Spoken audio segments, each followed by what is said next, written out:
It's actually quite sunny and I'm in Wales. Believe me, that is rare. But this is Cardiff. That is an amazing, affordable home we've come to see, and this is fully charged.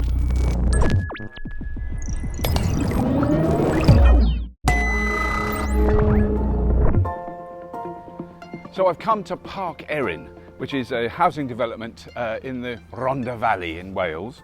And because all this stuff about, like, let's do some eco homes and let's make some homes that are more energy efficient. And it's always one or two or maybe three houses. Here, it's 220 houses they're building with solar PV built in, with batteries, with ground source heating. If you look at all these houses, there's no chimneys. This housing estate doesn't burn anything to make the houses comfortable and warm and nice to live in. Doesn't burn anything. And this is how houses should be built and will be built in future. But we just need all the builders of the world to literally pull their finger out, stop making excuses and build proper houses like this for people in the 21st century.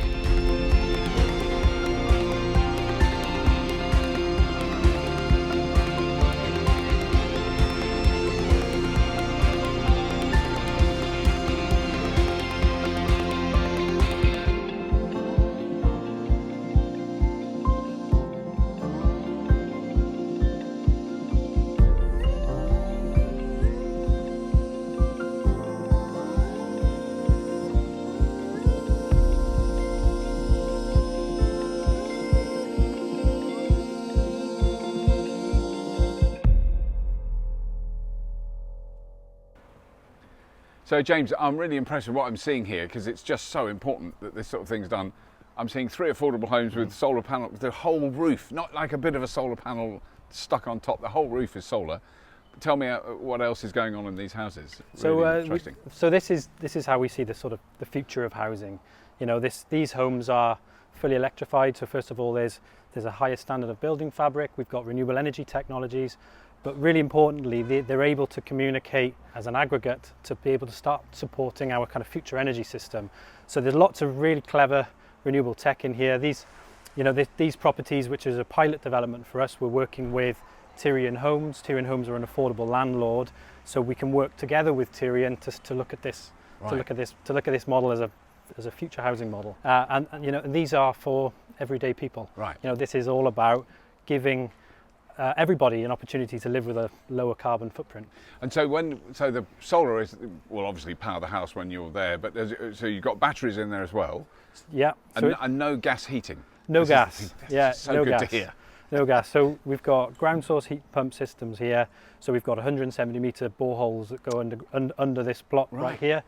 That feeds these 3 properties. So we've got a ground source heat pump paired to intelligent energy storage, which is a hot water tank by a company called Mixergy, right. Who I think you may know. I do know very well, yeah. And then we also have generation and electrical storage as well. Right. I mean, one of the other things you mentioned, which I was fascinated by, because I do this manually all the time, is the actual, the washing machines, the tumble dryers, the ovens and everything. They're all talking to each other. I mean, yeah, so it's really, we've got appliances in here. We're using some Samsung appliances which will connect into our platform through our API. You know, we're looking at the high load items. How do we first of all we make sure that they don't all spike at the same time, yes. Meaning that we go off the battery off the battery operation, but also how can we start to change behavior? Right. So the approach that we take is that we can do a lot of the mitigation on energy for the resident, but some of those are behaviour changes. They are doing things at different times. So with our user interface, we'll tell them now's a really good time. You know, right. Turn the tumble dryer on, or let us turn it on for you. Yeah. You know, that's the sort of model where we can start to educate that. You know, like now would be a good time because we're not in. It's not quite 5 o'clock yet, so so the demand's still pretty low. The sun is shining. Yeah. Now would be a good time. You know, in 3-4 hours' time, it won't be, and we can start to. And I mean, the people are going to, I think, learn that simply because they'll at the end of the month they'll see their electricity bill and go, either oh my God that's quite big, or oh my God that's so tiny. Yeah, exactly. You know, our vision is one where homes are play a role of reacting alongside the future energy system. Yeah. So, rather than turn the power stations up and down, we can change the demand. Right. Yeah, you can effectively turn the house up and down. Exactly. I mean, the old way is generating power in big power stations and sending it out to what is a fixed demand. The new way is intermittent energy like wind and solar, but then tuning the demand to fit the generation. Right. So on a windy night or a sunny day, we can harvest as much energy as we can for free, and that's clean energy. And then when later on in the day, it's there for the occupants to use. Right. And then in terms of construction costs, then presumably, because there's another set of houses here that are of very similar size. Yeah.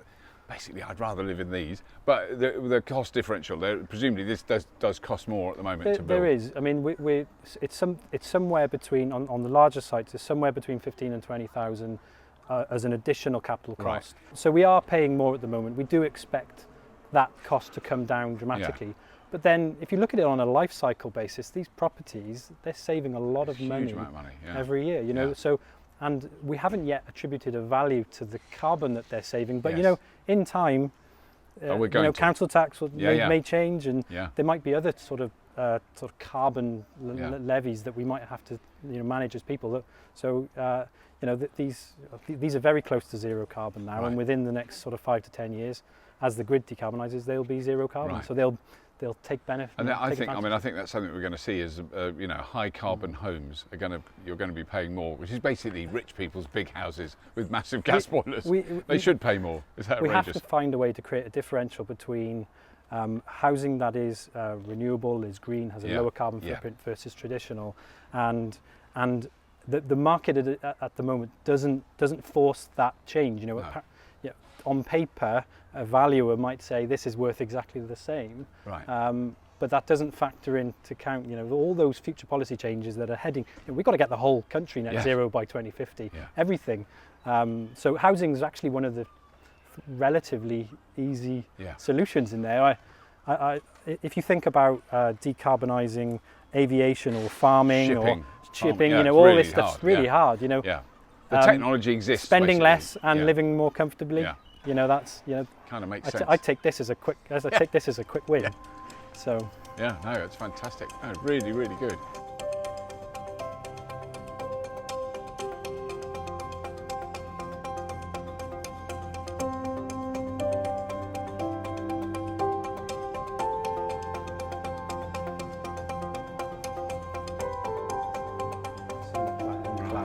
So then, the heat pump then is taking. I just think this is so cool that you've drilled down here, because a lot of people I think are familiar with like ground source heating, where you've run a hose under the ground, like a few inches under the ground. But this is straight down. The deeper you go, the more stable the temperatures are. So we're 170 meters down here under these plots, and that ground temperature is stable all year round, and that's the reason we like ground sources, because at the time of year you need the heat the most. You're looking to stable temperatures, which is why we tend to favour ground source. But it's not always that you can do it, and we would consider all sorts of renewable tech. But then it is the pump that is pumping that fluid around in the ground source. I'm assuming is that quite a small pump. It's not using a lot of energy. It doesn't. It absolutely doesn't use much energy at all. So the heat pump here provides sort of 400% efficiency overall heat to this building. That's not bad, is it? When you think of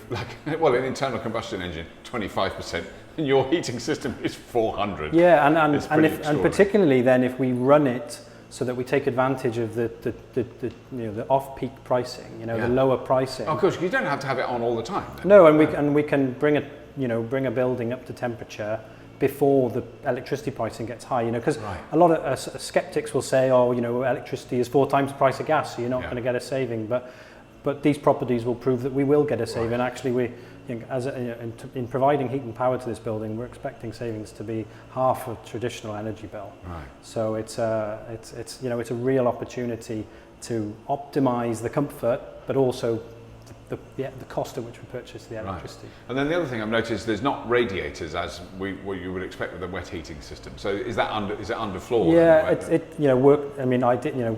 ideally paired to a low temperature system, underfloor works quite well. I think something that we may see vary on sites, but in this opportunity. We wanted, you know, I think that the ability to hold a little bit more mass and allow you to sort of, I guess, play with that residence time where you can bring the temperature up, you're building up to temperature, you know, and kind of and reduce the amount of time, run time of the heat pump at the peak time. Right. Yeah. It's so important though, as I'm sure I know that's what you feel as well, that when you're building new houses, it's just so critical that these things are used now.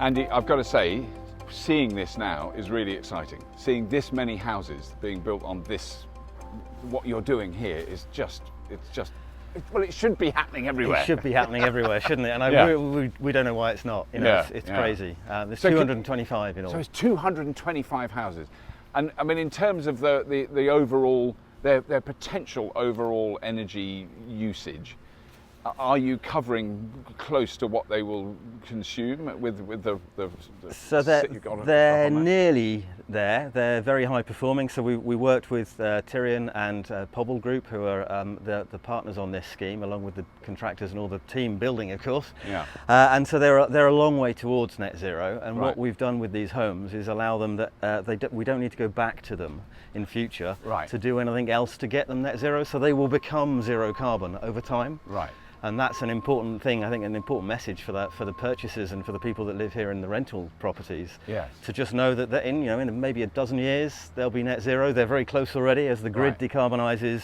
So really, the only reason they're not net zero now is because of the grid, not their homes. Yeah. So we've taken the approach with the partners that we're always working to get firstly the energy demands down. You know, the building industry has already learnt the mantra of fabric first. Right. So we worked with our partners to make sure that the envelopes are really good. They're well sealed, they don't have drafts, they've got good levels of insulation, all of the right stuff built in, because it doesn't break, it doesn't need maintenance, it's there for life, and that's where you start. But once you've got the energy demands down, at that point you've really got to look at how you deal with the remaining energy demands. We still want hot water, we still want 21st century quality of life, you know, all of that. So we have got, you know, as you can see, photovoltaics on practically every roof. Yeah. Some of them we've got 7 kilowatt peaks on some of these. So which is way more than most people would have on their house. Yeah, it's a big PV array on some of them.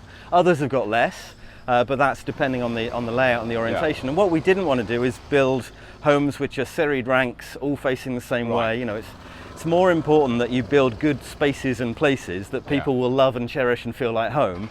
That can also generate.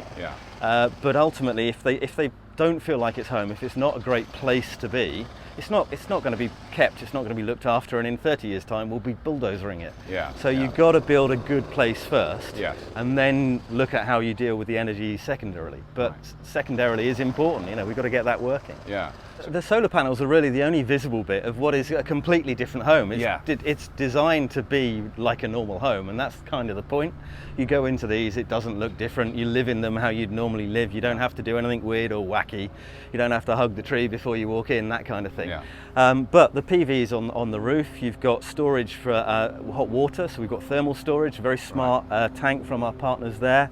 We've got battery storage, which is storing the electrical. We've got a ground source heat pump, so there's boreholes going down something around about 60 stories down into the ground. To couple to the geothermal heat, and that's pulling up into a shoebox unit in the home.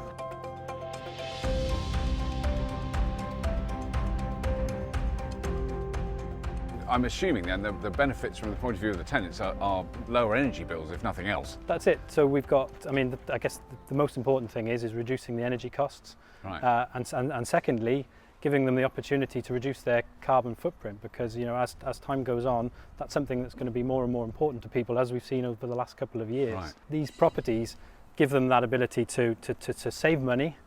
We've built in other things that allow them to save some time and convenience in a more complex property, but also save the planet at the same time.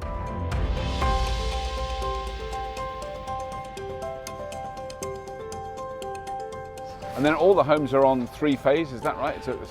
Yeah. Which is unusual in this country. It's common elsewhere in Europe. Common in Europe, and absolutely 3-phase. It's primarily 3-phase. You can just see the cable sticking out by the meter box there.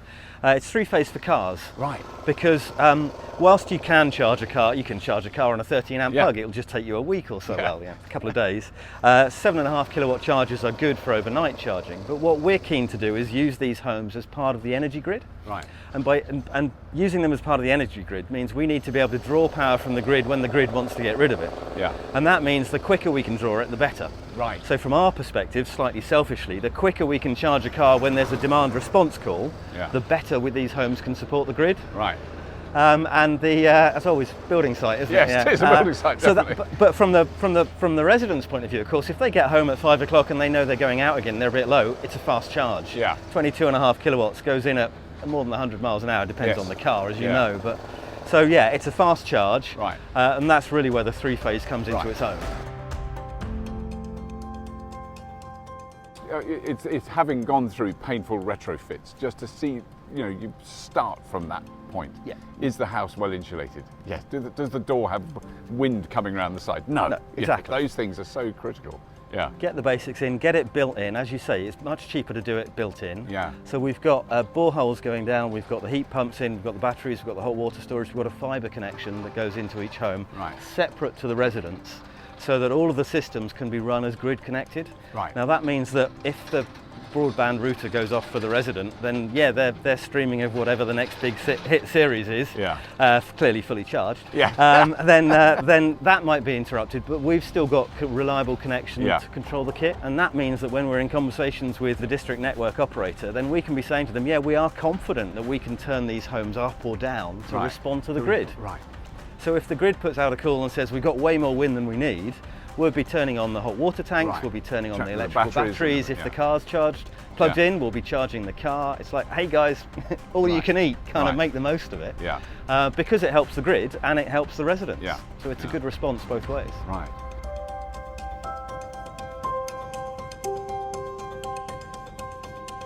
So yeah, tucked under there is our Oh, right. control unit. We call that the building energy engine, or the B for short. Right. Because B is obviously pretty important to us as well. So that controls all of the other bits of kit and means that the residents aren't worrying about all of this cabling and pipework and components and all the rest of it. They get on with living their life, Right. using our platform and things. That's running everything for them, anticipating their demands and making sure they're getting a low carbon, low cost lifestyle. Right. So that's kind of important. The wires going into that are very... When it's wired up, it'll be really important. Yes. It's nearly. At It's the on minute, the way. it's a I can bunch tell of it's on the way. Yeah. Just let's really underline that there is no gas on the site. No, None no of the gas on the houses site have at gas all. heating. Right. So it's entirely electrified. Yeah. And so those pipes coming in are from the borehole. Right. And there's a small loop around feeding a couple of homes. Each has a borehole or two connected onto it. Those are the incoming. Right. They go into the shoebox unit there, and that's the heat pump. That is the heat pump, right? That's the heat for the whole home. That's So what- that extracts the heat from the borehole, concentrates it and puts it into the central heating system. Yeah. Is that a Yeah, reasonable that's way it. of describing how it works? The easiest way to think of a heat pump is it condenses the heat Right. to make it usable. And people go, does that work when it's below zero? And of course, the easiest way to remember that is actually it's not below zero, because if you think in Kelvin, it's 270 Kelvin, even if it's -3 Celsius. Right. So it's got a lot of energy in Yeah. it, and all it does is it condenses it to make that up to a temperature that we find useful. And that's providing the heating and the hot water. What else have we got in there? So we've got our three-phase incoming electricity. Right. That's, as we said outside, that's primarily to feed for the car, so we can use that to help support the grid, draw Right. power from the grid when there's demand. Pipe work up, which will get insulated. We've got the battery. That's the battery, the house battery, right. So that's a 5 kilowatt hour battery, Right. And that's enough, obviously, to run the home. What we try and do with these homes is run them outside of peak periods. So the national grid, as you'll know, has a peak period between about 4 and 8 p.m. when everyone is using power, and there isn't much generation unless it's particularly windy. So what we try to do with these homes is effectively shift all of the electrical demand outside of that peak period. Right. So it's coming from the roof, it's going into the battery, and it's being used probably between 4 and 8 p.m. when the grid prices are highest. The grid demand means that it's the dirtiest grid at that Yeah, time, yeah. and so we're running off zero carbon when everyone else is running off 250, 300 grams per kilowatt hour. Yes. To give that kind of impact. Right, so all these houses then, if there's which we're witnessing, an excess of energy, negative wholesale price, all those things, Yeah. you can charge the battery, you can heat the water, you can charge the car. I mean, Yeah. you've got some Yeah, considerable the storage capacity. Yes, that's the key. And our mantra we dreamt up some years ago now, but we follow kind of a reduce, balance, generate approach, and that works. Right. First of all, reduce the demands. So the fabric here is really good. Yeah. Look at energy efficiency. Look at how that can work. Before you even think about generating, look at balance, and that means storage. That means be able to put the energy, whether it's thermally or electrically, put it somewhere useful. You can use it later. Squirrel it away. Yes. And then generate. And the generate is last because small-scale generation isn't necessarily the most efficient, and it's not necessarily the best looked after because it's by residents that aren't necessarily going to get up and clean the panels and all the rest of it. And so from that point of view, we say do it. It helps. But don't necessarily redesign the scheme. Yeah. You know, don't, as we said earlier, don't do everything south-facing. Don't build a place that people will treasure. Yeah. I mean, I'm an architect by training, so it comes from that. You know, Yeah. build a place people will treasure, and if you build a place people will treasure, they'll look after it. It'll have a long, sustainable life. That's a really good outcome. If you can also get some generation on there, brilliant. Yeah. If you can get some balancing in there, even better. And make sure it's built with low energy demands. And that's kind of the reduce, balance, generate mantra. Love it.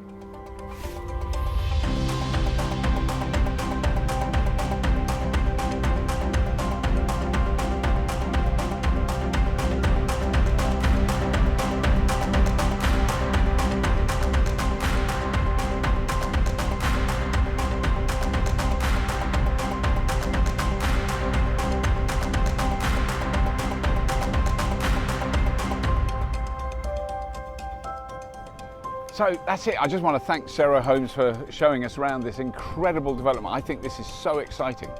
They're also doing other bigger developments that we're going to go and look at next year with even more. There's one with 600 houses, which are all like this. These places are going to soon become net generating capacity. These are power stations you're looking at. There's times of the day when this will be exporting a proper amount of power into the grid. It is amazing what they're doing. They're going to be so cheap to live in, and when the word spreads, when the people who live in Parc Eirin tell their friends and neighbours from other places what their electricity bill is, and that's all they pay for, they don't have gas, I think the news is going to spread and people are going to go, I want a house like that. I don't want a nonsense house where it has a stupid old dated gas boiler. Goodness sake, sorry, I always go off on a rant on those things. That's all. Please do subscribe to Fully Charged. We're going to be looking at a lot of other exciting building developments coming up. Please do look at the YouTube membership and the Patreon link. Obviously, if you want to have a quick scan of the old Patreon link, we'd always be hugely grateful. We're very, very indebted to all the wonderful people who support us on Patreon. But that's it. As always, if you have been, thank you for watching.